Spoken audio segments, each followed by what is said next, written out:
Hi, my name is Fats Timbo, and this is the Living Fearlessly podcast, all about pursuing your dreams and overcoming your fears.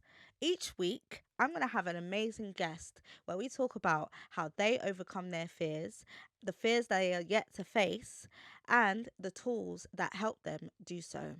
So, it's a chance to get to know me and the guest. We're going to get personal. So, let's get started. There is nothing to fear. Welcome to the podcast.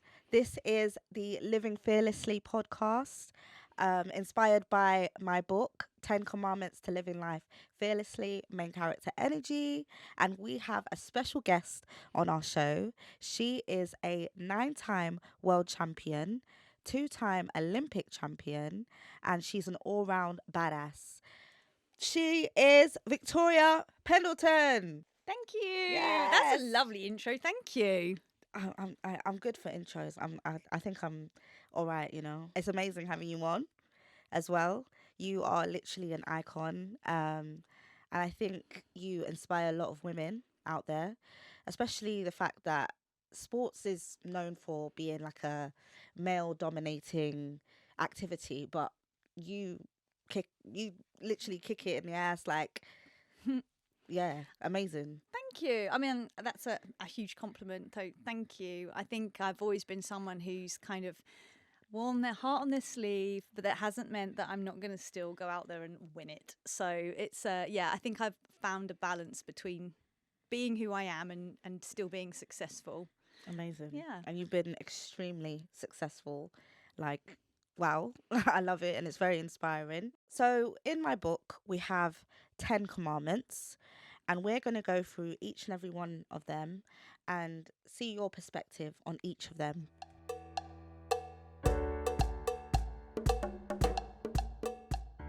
Be unexpected. Don't change yourself to fit the world's expectation. Change the world to make it expect you. So, how have you defined people's expectations? Well, this is like really interesting and probably a big part of probably my journey as a human being.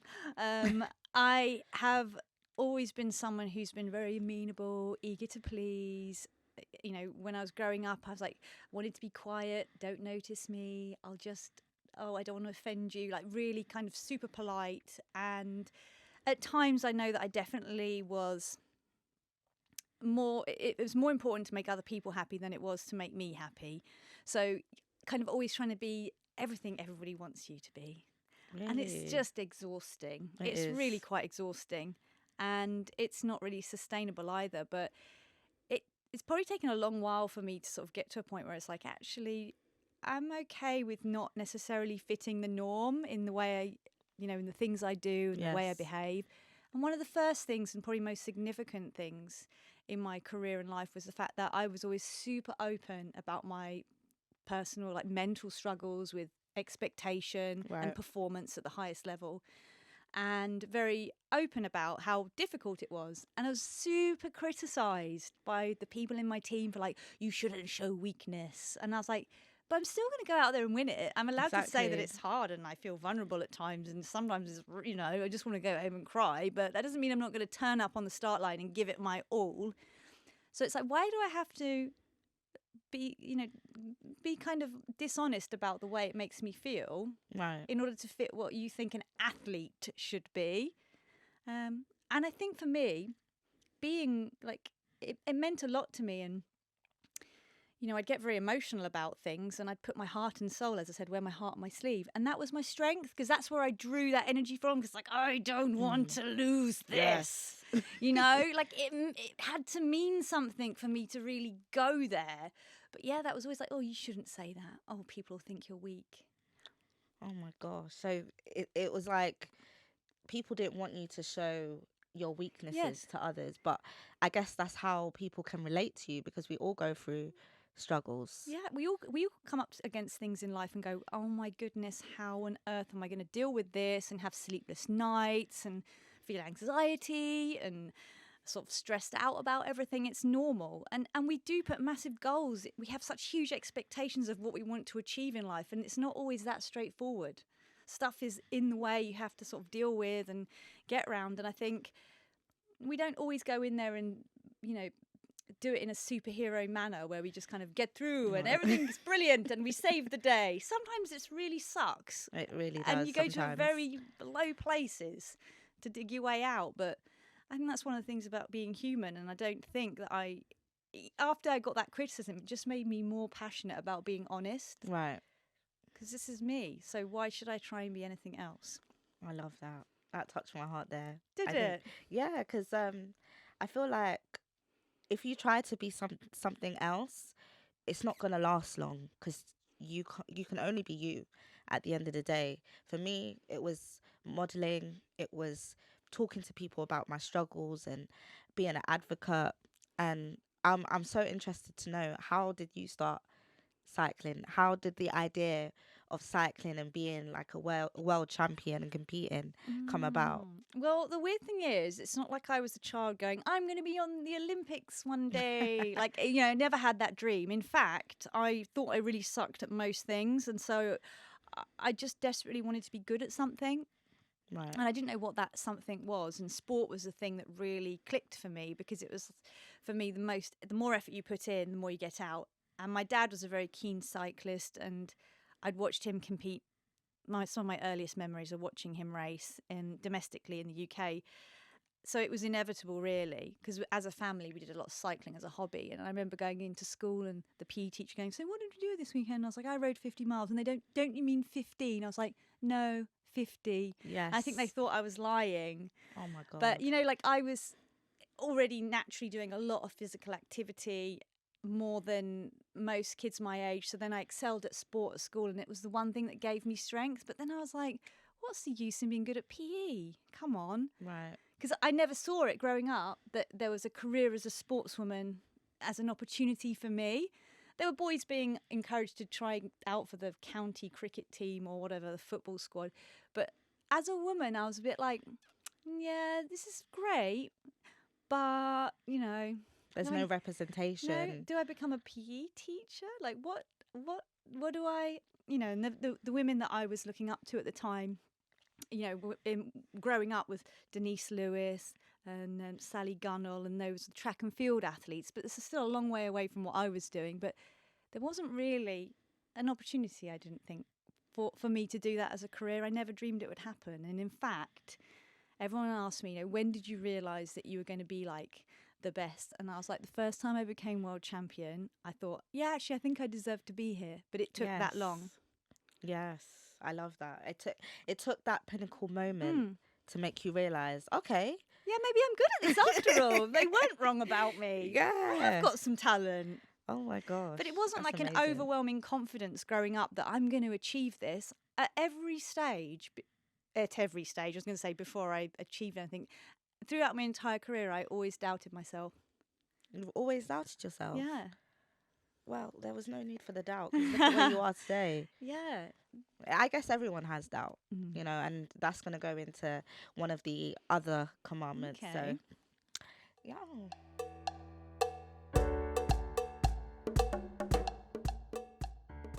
My second commandment is, let love be your superpower. Take care of those who take care of you, and they will help you fly. Do you think people supported you during your cycling journey? And if they did, who are the people that supported you?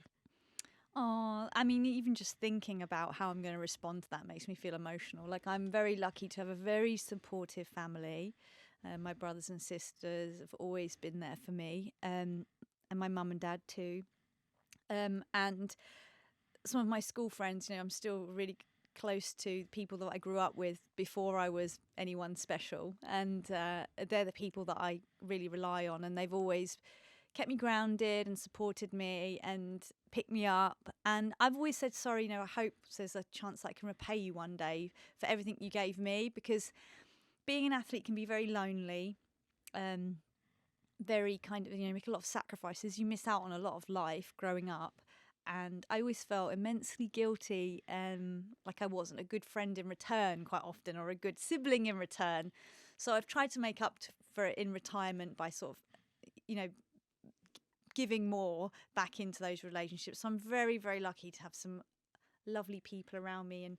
and work colleagues that I've had as well that I'm still close to, and I still text, and we have conversations now and again, checkups, and like Steve Peters, like he was the team psychologist, and he went on to write the books on the chimp theory and everything like that.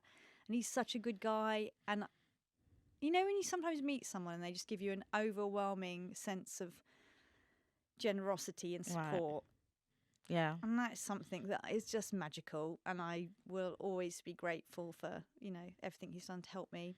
It helps you along the way as well, because I understand what you mean by it being lonely, because you can't relate to people, especially the people around you. Like my family, they support me so much. Without my parents, I genuinely don't know where I'd be. I really don't know. And I guess that is my support network. Yeah. So in terms of your support network, how has that helped you in your cycling career? So it's my dad is a very tenacious, very competitive, very driven individual, which is obviously, you can see why that would help an athlete growing up. And my mum, she is a very loving, very sweet, very kind. The way she feels about cycling is like, oh, I just get out of puff. She's not particularly sport focused, and she'd always say, we love you no matter what, and it doesn't matter what the result is, and we'll always still be here. And she's, you know, always gave me a very supportive, loving vibe, on the contrast to my dad's very encouraging, kind of, you know, driven push. Right. So I had the balance, and I think I'm very lucky to have that. I'm very, very close to my mum, and she's one of the sweetest, kindest individuals, and I always aspire to be more like her, because she's just lovely. And that, for me, was the voice I needed to hear most, I think, when you're an athlete, because I was very driven and focused, and, you know, I wanted to be the best, and there was always a lot of doubt, and my mum was the one that was like, but, we love you no matter what. Oh. So I'm very, it was a very grounding, and I really appreciate that kind of, having that relationship. I don't know what I would have done without me mum. Oh, I love that. I can relate to that. I think it helps you to be grounded as well, and it helps you with your mental health. Yeah. And I was wondering, like, did your parents help you with your mental health and the people around you, as well as your physical state as well? My mum definitely did support me in many ways. But I also, I'm not ashamed to say that I did work with psychiatrists and psychologists and stuff like that, because for me, I was very, very hard on myself. I'd be very critical of myself to a point where it was almost destructive, and it has been destructive in my life. And having the right guidance and the right techniques to deal with that, and to deal with like pressure and expectation, and really not let it inhibit you, has been something I've worked on. It's not something that comes naturally to me. I'm not ashamed to say that. I had to ask for a bit of help for that. Just like the body needs training physically, the mind does too. At that level, you can't leave anything like undone, because the margin of error is, and the success is so tiny. Yeah. So you have to be willing to sort of say, look, this is where I need some help, guys. How can I deal with this better? How can I be better at dealing with this? So I've worked a lot on myself, and I'm very lucky to have some fantastic friends, family, and supporters around me, and my little team. Amazing. Yeah. And what is the best way to deal with burnout? Like, let's say you are mentally and physically exhausted. Would you say talking to a psychiatrist is the best way to cure or help with a burnout? Or what's your ways of dealing with it? Well, I've spoken to counsellors in the past, and I've had, when I've struggled, as well as psychologists and psychiatrists. And it really is very individual what works for you. If you're really lucky to have someone at home around you who has that kind of experience and the right voice that you want to hear at that time, then that's wonderful. But sometimes you've got to outsource those voices. Yes. And it has to be one that works for you. It might work for one person or your friend. It might work for someone else in your family. It doesn't work for you. So I think you've got to be willing to find out what kind of speaks to you, what voice speaks to you, and what really helps. And it can be, I mean, there's lots of ways that you can feel supported by somebody else. It might be spiritually, it might be like in terms of your mental like training and attitude, it might just be feeling a bit of love and compassion. Right. So I think it's like, just be open. Yes, I agree. Because people are usually really willing to give you help if you reach out for them. It's like the problem is when you don't reach out. Yes, I think a lot of people are afraid of asking for help. Some people often feel like they feel weak for asking for help, but that's the best thing you can do for your own mental health as well. So anyone listening out there that is struggling, that wants to talk to someone, just do it. There's so many outlets that will help people, and there's someone now out there to help you. But also remembering that when you are able to help someone else who's suffering, it's one of the nicest things you can give to another human being. So never feel bad about asking for help, because genuinely that person might feel a real sense of well-being from being able to support you back. Because we all like to help each other at the end of the day. Well, most people do. But, like to be able to support someone, one of your friends or your families or loved ones, is a really valuable thing. It's a gift that goes both ways. So sometimes asking for help, you don't realise how willing people are to want to go there and go the extra mile to help you. Definitely. So we are going to move on to Commandment 3.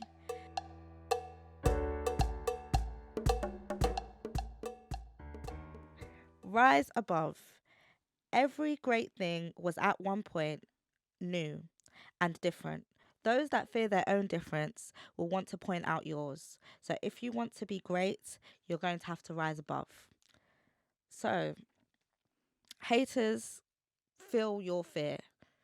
And have you had to deal with any haters in the past? Oh yeah. Really? Yeah. I mean, I've had a lot of criticism, and I think when you're someone who's been successful, there's nothing people like more than to try and knock you down, or kind of criticize you in a way that's kind of unhelpful. I've been accused of lots of things, like in terms of being emotional, over glamorizing sport. Like I got a lot of criticism for doing a couple of magazine covers, and being sort of being portrayed in a way that women didn't. Well, a lot of women gave me criticism because I was kind of forced to do it in some way. But I was like, hey, they're going to make me look smoking hot. My sister was like, do it. You have to do it. And, I've still got copies of those magazines because they did make me look smoking hot. But like a lot of women were like, it's a disgrace that she has to lower herself to such levels as to do those kind of. Yeah. And I was like, well, no one asked you to be on the cover, did they? Exactly. Oh, sorry. So, but like it's still like people can be very critical about, the things you choose to do. But also, as an athlete, I've also had to have sponsors, and how do you think I pay my bills, or, exactly. And people can be very critical of that. And it's like, this is my job. You don't understand. Riding around in circles really fast doesn't pay any bills. So I've got to do things. Yes. This is life. Exactly. Stop hating on me. Like, it's not like you're hating their 9 to 5. Yeah. So why would they hate you working with sponsors? And I think when you put yourself in a public domain, then obviously you're up for to be a target. Exactly. And people there'll be people out there who will dislike you no matter what, whether it's the sound of your voice or the way you look or your beliefs. I remember being taught this actually by Steve Peters. There's like a 1 in 5 rule. He's like, if you think about it in fifths, he was like, there's going to be a fifth of people who won't like you regardless. Don't ever try and make friends with them. They're not interested. But that's normal. That's very true. There's going to be a fifth of people who just love you from the moment they meet you. You're like, oh my gosh, the energy just like it clicks, it works. And then there's going to be like, there's going to be the group in the middle who can be swayed either way, depending on how they feel, but they're probably quite indifferent. So if you break it down, if only 1/5 are really, really disliking you, there's a lot of people there that you're going to get on with in life. So just focus on those guys instead. That's a great analogy.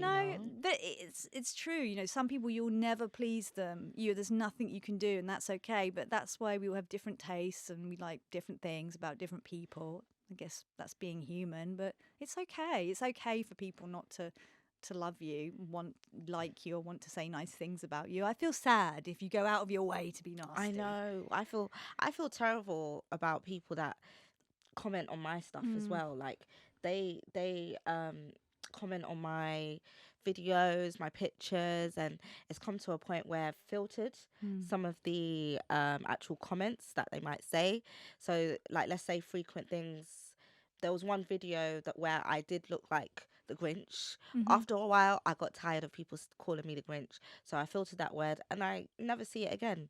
So that's the best way of dealing with it, and I think a lot of people don't actually know that you can do that to avoid cyberbullying or cyberbullying to affect you.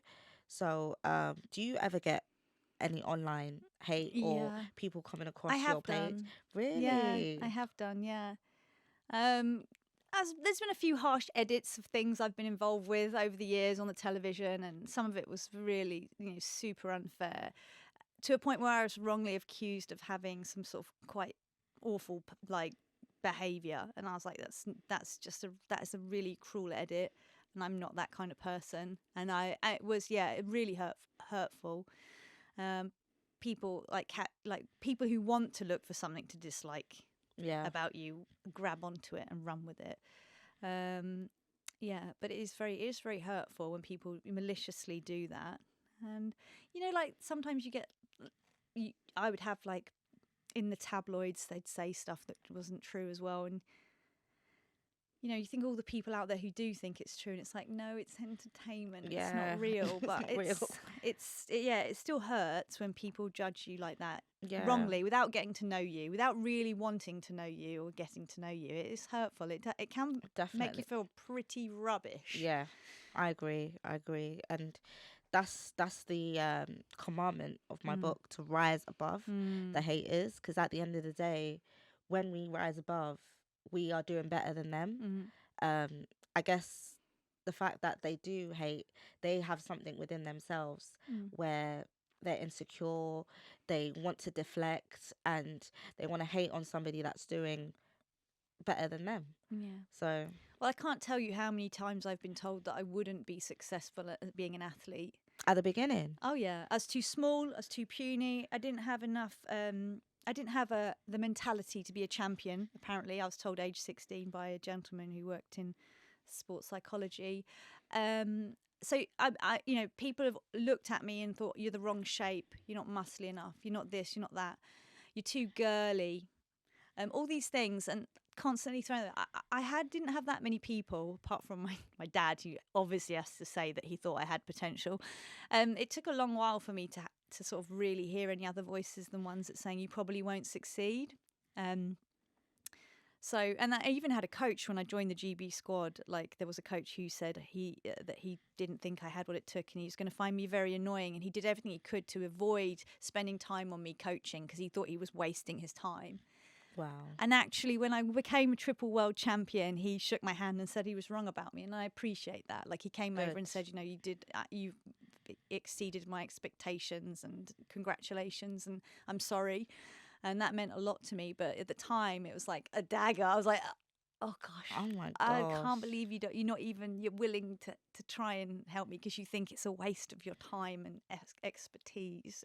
wow, That was hard. that hit. But Like, you know what? that hits hard. When someone throws down the gauntlet like that, you just want to prove them wrong. You just want to Yeah. quietly go away, work really hard, and be Yeah. like, you just watch this space. It gives you more of a drive Yeah, to that's prove them it. wrong, and I feel like that was a very satisfying moment for you, because I'm sure that stuck with you. And then for him to turn around and basically apologize, he knew best. I'm glad. I'm so glad. Like, there's one part of my book where I literally completely relate to you. I mentioned to my media teacher, we were doing a project, and I thought to myself, because at the time I didn't really have high self-esteem. I didn't really see people like me on TV whatsoever. Maybe if it was for being the butt of a joke, but I guess I thought at the time, if I be in this project, I'm going to make it a comedy thing. It's not going to be serious if I'm involved. So I said that to my media teacher, and he agreed with me. But a part of me was like, I want him to say, no, I want you to be Yeah. in this project. We need representation. Or, no, you won't be the butt of the joke. But it'll be interesting to see what he thinks now when he sees my social media, because there has been teachers that have said, oh, you're doing so well now, and they didn't really think much of me at the time. They just That makes me really sad when you say that. yeah, Because you know what?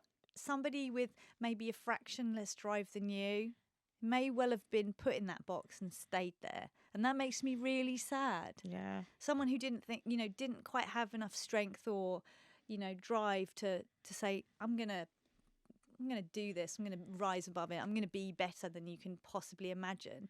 That makes me really sad, because I think there's so much talent out there, and a lot of people don't believe in themselves because they're happy to stay where the people put them. exactly. People who didn't know what they were talking about They had no idea what they were talking about. No. No idea. And I there was something in me, and I'm sure in you, obviously, where it was like this fire in you to keep going.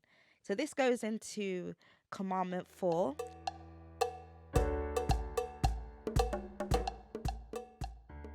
To trust the journey.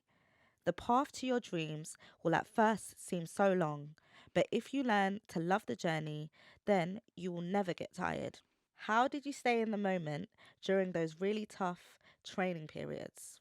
I think I was always very, very focused on the goal, very goal orientated. And actually, for me, having a really, really narrow, specific focus just shut off all the other voices in my head and everything else going on. So for me, it was like super, like laser focus, like nothing, just shut everything off. And actually, I've been described as being quite cold at times, but that's because I was like blinkers on. I'm just focusing on that one thing, and I just want to get it right. Total tunnel vision. Yes.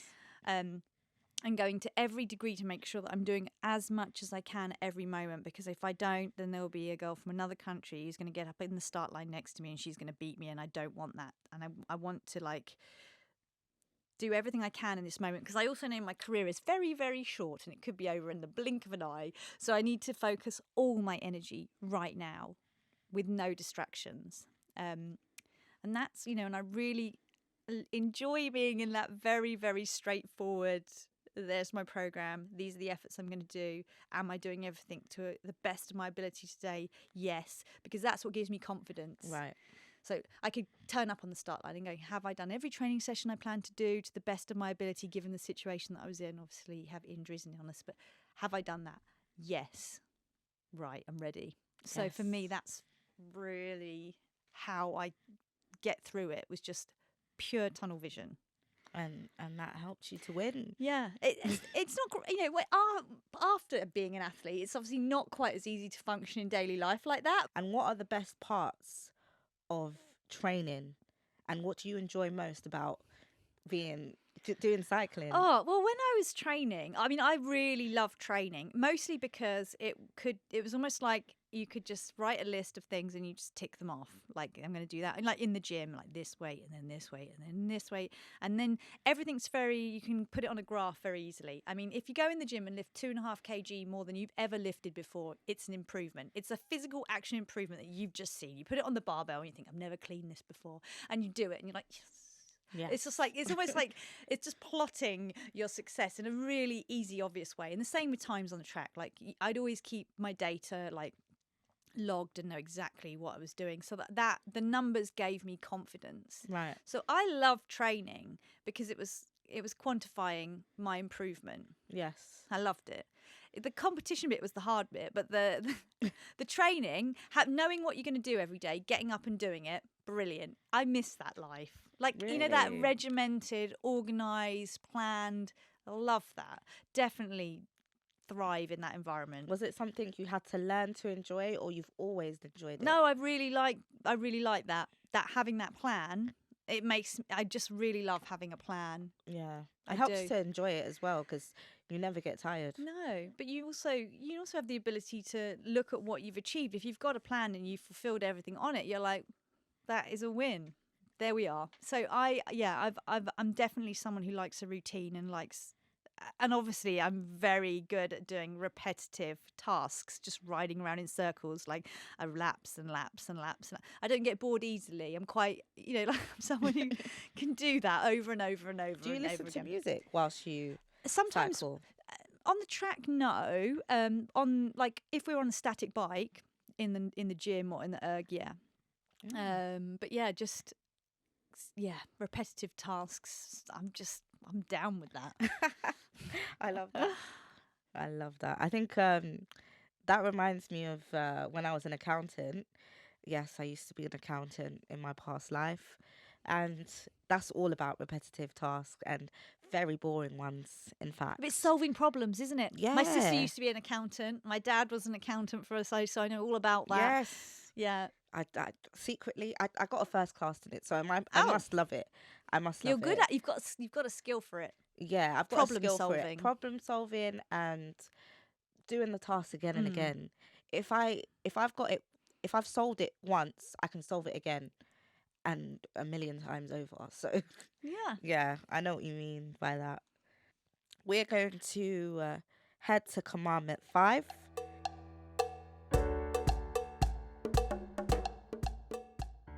We spoke about doubt, and this commandment is about only doubt itself.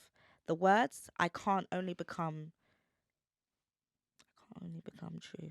I always doubt myself. See, I'm talking about doubt. Oh And yeah, you I'm are doubting I'm yourself. dyslexic, and I'm like, oh, have I said this wrong? Have I said this sentence wrong? But yeah, let's go back into the sentence or the statement of the commandment. So the words I can't only become true if you don't. When and why have you doubted yourself?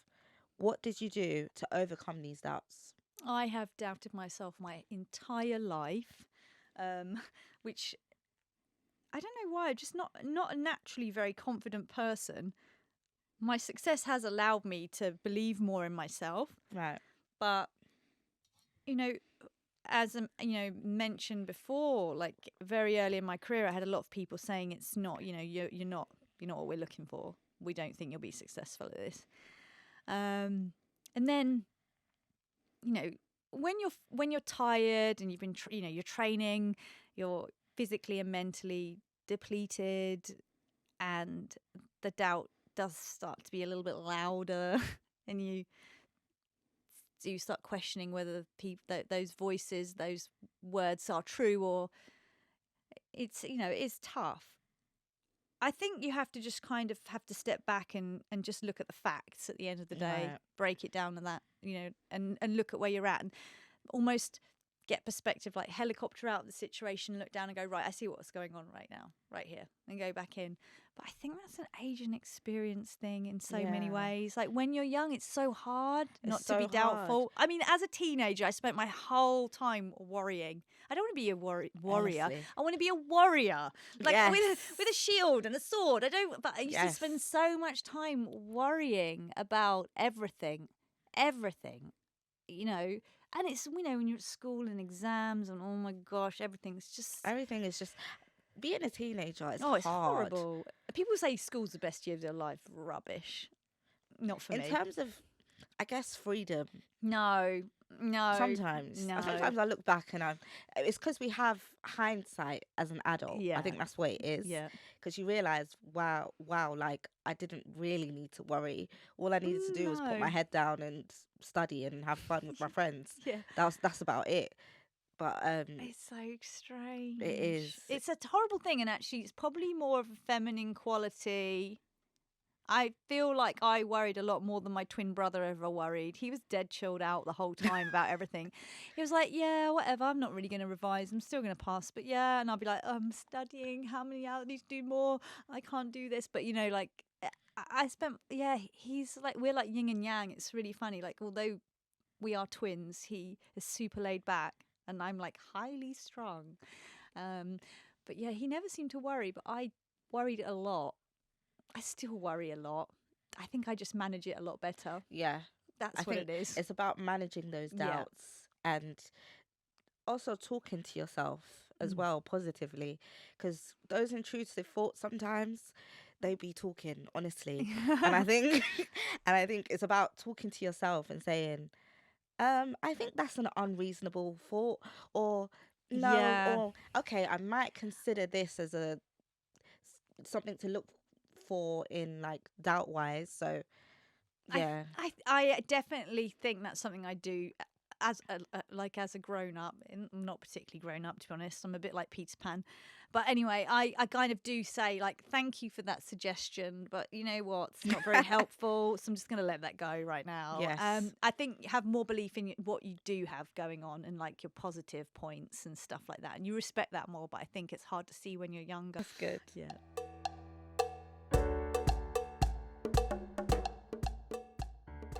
Commandment 6: discover new perspectives. If you have the chance to see the world, then do it. You will see yourself differently when you discover new perspectives. Have you ever taken someone else's perspective to help grow yours? I've definitely made the most of meeting people from a wide variety of backgrounds and interests, and traveled a lot, because I think it is important to sort of, if you can, if you have the ability to do that, to make the most of it, because I think we can get very stuck in our own little world sometimes, Right. and then we can't see the wood for the trees. Like gaining perspective is really, really important for me. I think one of the biggest things, like when I started sort of mountaineering, and I, had the challenge that I was going to try and climb Mount Everest, and I was spent a lot of time in Nepal, and it's a very different culture, and people are extremely generous, and they don't really have much. And Really? not having a shower for 10 days or whatever because you're in the mountains and you get a hot bucket of water, and you realize how luxury that feels at that moment. It's like a hot bucket of water and a jug to have a wash in, and all these things. And I think for that, it's a really wholesome thing to sometimes think, how lucky are we to have running water? Yeah.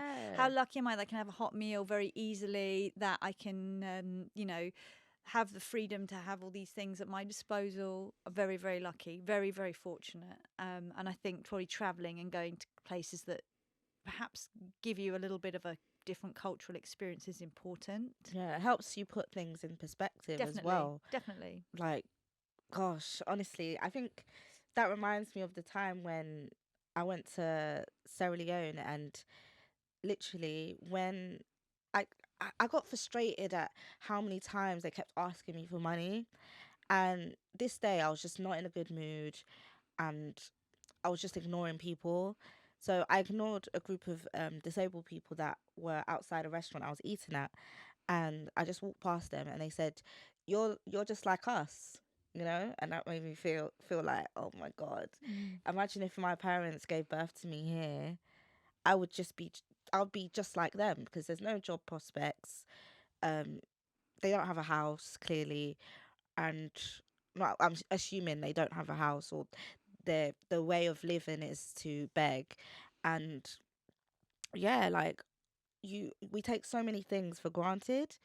It's just, yeah, unbelievable. So yeah, like, what other places have you traveled and it's made you change your perspective? Lots of places. I mean, I'm very lucky that have been very fortunate to travel to a lot of different places. I mean, I love the Himalayas and I love Nepal, and the fact that it's so remote and it's so difficult to get to around.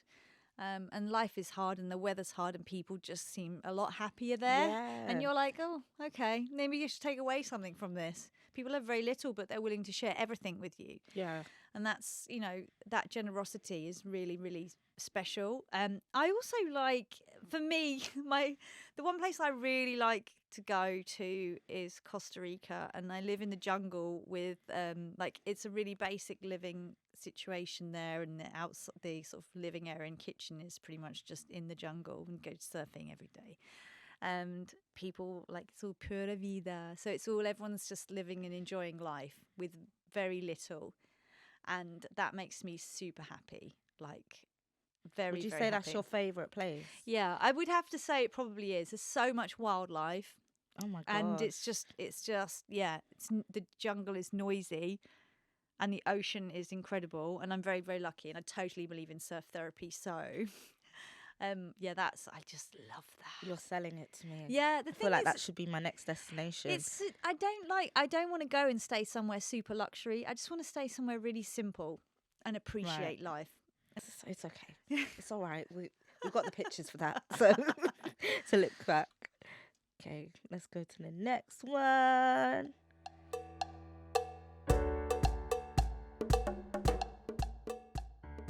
Commandment 7. Stop. When your dreams come true, it can happen so fast that you hardly notice. Stop and take a look around because it may be happening to you right now. Mm. So I guess this is in relation to you've reached your goals, you've reached some things that you never thought you'd do, and it's hard to like actually take in what you're doing at the moment. So were you able to appreciate your successes at the time when they were happening? No. Well, Oh, you know what? I really wish. Do you know what? That's the one piece of advice I give to younger athletes is make sure you take a moment to step back and look around you and appreciate where you're at right now. Because when it's so easy to just start focusing on the next goal, right? That competition's done, what's next? That competition's done, what's next? And you just keep focusing and focusing and focusing and focusing. And you don't stop and go, wow, look where I am right now. And that is the one thing I regret above all else in my life and career as an athlete is not taking the time to stop and appreciate where I was at that moment. Because I'm so lucky to have such a sort of huge amount of success relatively.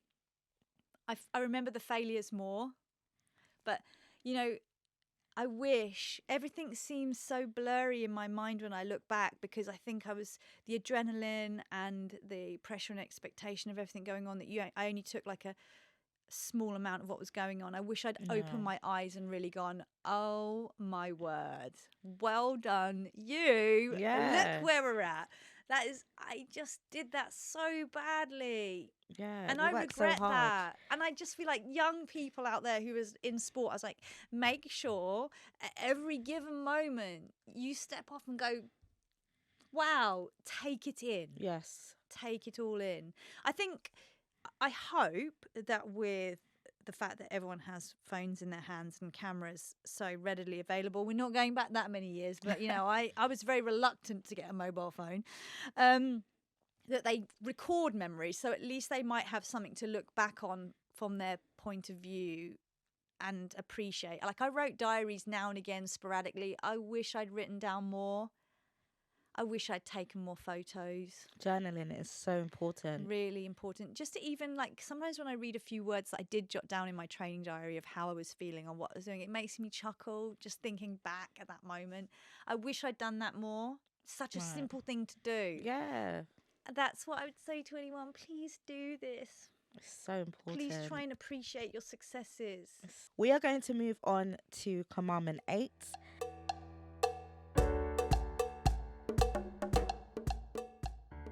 And it is love you. Learn to love yourself and then someone else. Have you ever experienced love? Did you love yourself before you found it? Yeah. How has your self-love journey been? It's a fairly recent thing. My self-love journey. Recent. Yeah. So I think I've always relied on other people to love me before I learned to love myself, and that was you know like Really? how like you kind of having people around you like in being in relationships that to give you something when you're lacking, when you're actually really lacking loving yourself. And I think it wasn't until I got divorced and I had some time alone that I started to be okay with just being me, because I'd always had somebody there Yeah. and I relied on that. And I kind of wow, what I hadn't addressed it. I really hadn't addressed it, and actually doing things that I like to do and not doing things that I feel like I should do is a fairly recent thing. And then being okay with that as well, because also I've always struggled with not fitting in the mold in some ways. Like people have expectations of where I should be in my life and what I should be doing and what I shouldn't be doing. And, you know, I don't really care anymore because I'm happy with like who I am and where I'm at. And also I've got someone in my life now who I met after that point, and it's the best. It's totally the best. I love that. Yeah, it's taken me a long while. I've relied on other people to make me feel good. You mentioned that you only started now, but what about when you were competing? You never. I just like, like I was so focused on my performance and what my performance meant to me as a person. That was the most important thing. So what I could deliver on the track was why that was a reason to be loved, Oh my God. So it was a very external thing. So it's like if people are giving it to you, you feel that you're like, yeah, there's a reason to love myself. Yeah. Instead of it coming from within. Exactly. Oh my gosh. Yeah. That must be tough to deal with at the time as well, because you're like, you do something satisfying and you're like, okay, are they gonna love me? Are they tell me you love me? Yeah. It's difficult because I think, like if I performed well, then I felt worthy. And if I didn't, I did not feel worthy of love. Really? Yeah. That's as straightforward as it can be. It's ridiculous as well. Like, like, for example, of course my family love me. Yeah, of course. Regardless of if I won or lost. But sometimes it did feel like in order to be a person that could deserve love, I needed to be successful at my job. Right. Riding around in circles in a wooden bowl and all in one like pursuit. How ridiculous. Do you think love makes you a better athlete? Receiving love? I think love can be support in so many ways. And I think if you're supported, then you're a better athlete. I think if you feel supported, definitely. Because it's hard. It's lonely and it's hard. So I think, I would probably say, yeah. Yeah, I understand that as well. Because, like, sometimes as a social media content creator, you can base your worth on how many likes. It sounds so pathetic, like so pathetic. Base your worth on how many likes that last video got, when really that video, regardless if it got 1 like or 2 likes or 0 likes, you did a video which is cool, educating people. And it's hard to separate that from your own self-worth as well. So and the people that know you will love you. Yeah, even regardless. if you put a terrible video out, they'll still love you entirely. Yeah, exactly. Same with being an athlete. Like if you had a bad day and you didn't do the best that you did maybe yesterday, you're gonna be better anyway. You just had a bad day, but you're gonna base it on, oh my God, am I like, you just have doubts, and I can completely relate to that. It's not easy. Just, I guess that's the entertainment industry as well. And that's the entertainment industry, basing your love or your own self-love on if people are loving you. On public perception. Perception, that's the right word for it. Public perception. And sometimes I need to separate myself from that. It's not easy. I can understand that. It's not easy at all, but we're getting there. We are getting there.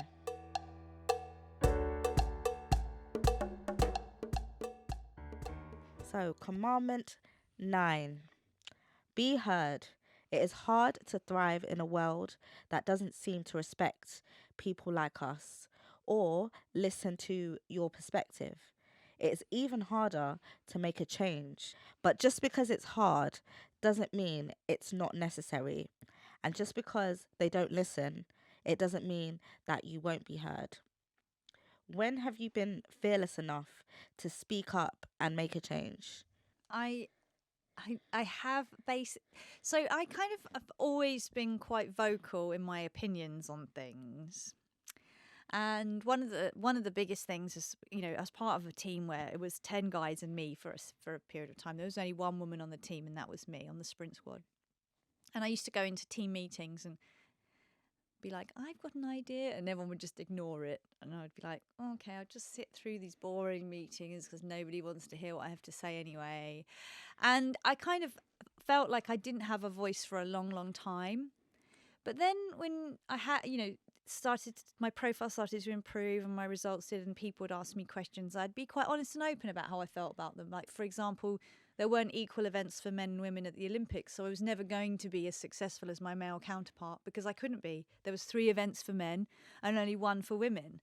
Now there's equal events. Good. But, like at the time I was like, so I will never be, I'll never have as many gold medals as those guys because I've only got 1 chance to get it right and they've got 3.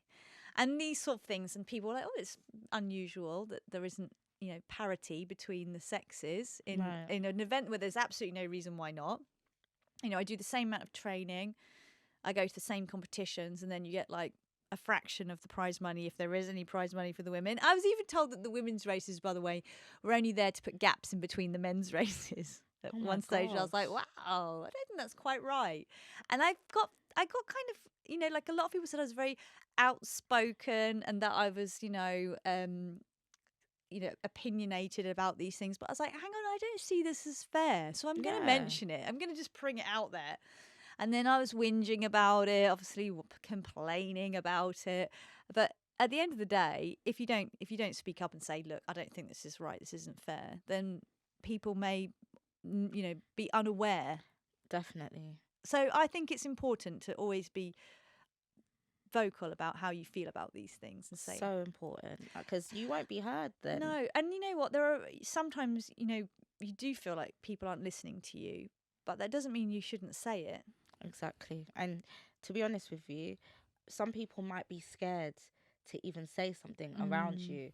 They might agree like wholeheartedly with what you're saying, but if you are the person to speak up, then they can you've got a bigger team to state what you're unhappy with, and it's more chances of being heard. Having a voice is so important, and I think a lot of people don't realize they have a voice. I think if you're confident and you're calm and you're well thought out in what you want to say, then you can't be ignored. So you should do it. Just always do it. I mean, what's the worst that can happen? Exactly. What, they don't like you after that? So what? Yeah, exactly. So I think you should always speak up for what you believe in. I agree. Yeah, I definitely agree. And we are heading to the last commandment, Commandment 10.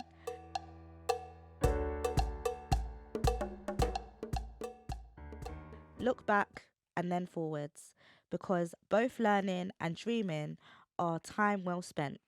Look back, look forwards. What fears will you need to face?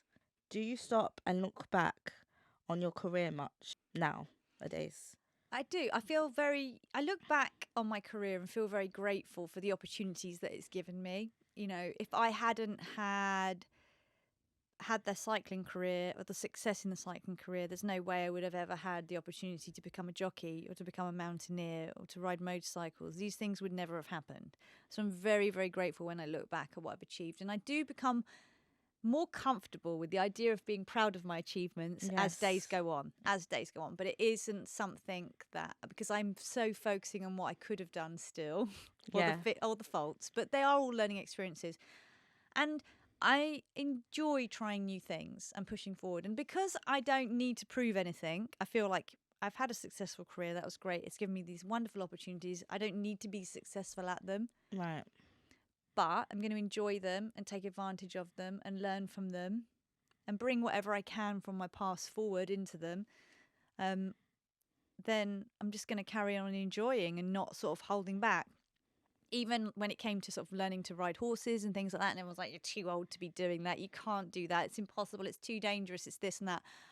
And I was like, yeah, but, I have been trained my whole life and I, physically am quite strong and capable. I'm very coachable because I'm quite experienced in that. I know I'm very, very coachable. Do listen to instruction well. Got good proprioception balance. You know yourself better than anyone. So then I'm going to be like, well, I'm going to take that forward with me. I think it's hard actually sometimes, especially when you move from 2 very drastically different careers, and you'll probably understand this sometimes, to work out what qualities you can take forward and bring forward with you moving forward in life. Like when I first retired, I was like, what am I on earth going to do with the rest of my life? I said, I'm only like 31 years of age. I can ride really fast in circles. How is that going to be useful in any other job role? Exactly. Without thinking, well, I'm very dedicated and organised and determined, very focused, coachable, driven, disciplined. You think, oh, actually, I'm gonna somebody, and then my actual riding coach said to me, "Oh, you're very courageous." And when I heard that word, and I talk about the word courage a lot, said I was courageous, and he sort of said that word, and I was like, "Oh, I've never really thought of myself as courageous before." And I sort of tried that word on like a jacket, and was like, I quite like that actually. The idea of being courageous makes me feel quite powerful, and then I was like, what is courage really? It's a willingness to try. Yeah, it's like being resilient. Yeah, it's like, you know what? You don't have to earn it. You don't have to deserve it. You don't have to be born with it. But if you want to be courageous, just be courageous. Exactly. It's like, how cool is that? Getting up. Yes, there might be challenges. Yeah, but you're doing it regardless. You're doing it regardless. Just do it. So that is an amazing thing. The last thing is quick fire questions. Ooh. You got to answer these within 5 seconds. Okay. If I stumble, please forgive me. What was your greatest fear as a child? Spiders. What is your greatest fear now? Missing out. What is the most frightening thing you have ever done? I don't know yet. I haven't tried it. If you were afraid, who would you call? I don't know. Sorry, I can't answer that. I rely on myself. No, I rely on myself. You rely on yourself? I would talk myself out of. What tricks would you use to stay cool? Breathe. What would you say to a young girl coming up in the cycling world now? I'd say never let anyone put limits on your ability. What would you say if she was afraid of the challenge? I'd say embrace it. Which commandment would you take with you if you took one? I don't think I could just pick one. I think the most important one is only doubt. What's a question you are afraid to ask people but would like to know? How do you know when to stop? Okay. Yeah, that's a good one. Like to call it quits. Like, how do you know? Yeah. How do you know? It's a weird question. It is. Sorry. Do you want me to think of something a bit more sensible? It is a weird question. But do you know, because I feel like I'm always pushing forward. I don't know, when I would it would be good to know when you know when it's time to... Yeah. What, to stop and look around, or just to stop, to stop pushing forward? Breathe. I don't know. Let me think. I'm trying to think of how to reword that, because that's the thing I find hardest. It's like I've got this drive to move forward, and it would be really nice to know how you know when it's time to stop. Just stop. Some people like us don't know how to stop. Don't know how to stop. We don't know. Let me think of another question. No, but I think it is a good question. Like, sometimes you need to ask yourself when is enough enough? Because that's the biggest thing I think I struggle with. It's like, will I ever feel satisfied? Like, how do you know when you've reached that point? I don't know. Will you ever know? I don't think I'll know. I don't think you'll know. We can ask the next person. They might know. Yeah. But it's been amazing having you on my podcast, and you are the first ever guest. I feel privileged. Thank you so much, and thank you for bearing with me. Thank you for bearing with me, and yeah, you are an amazing, inspiring woman who has done amazing things. Where can people find you? Probably, where can people find me?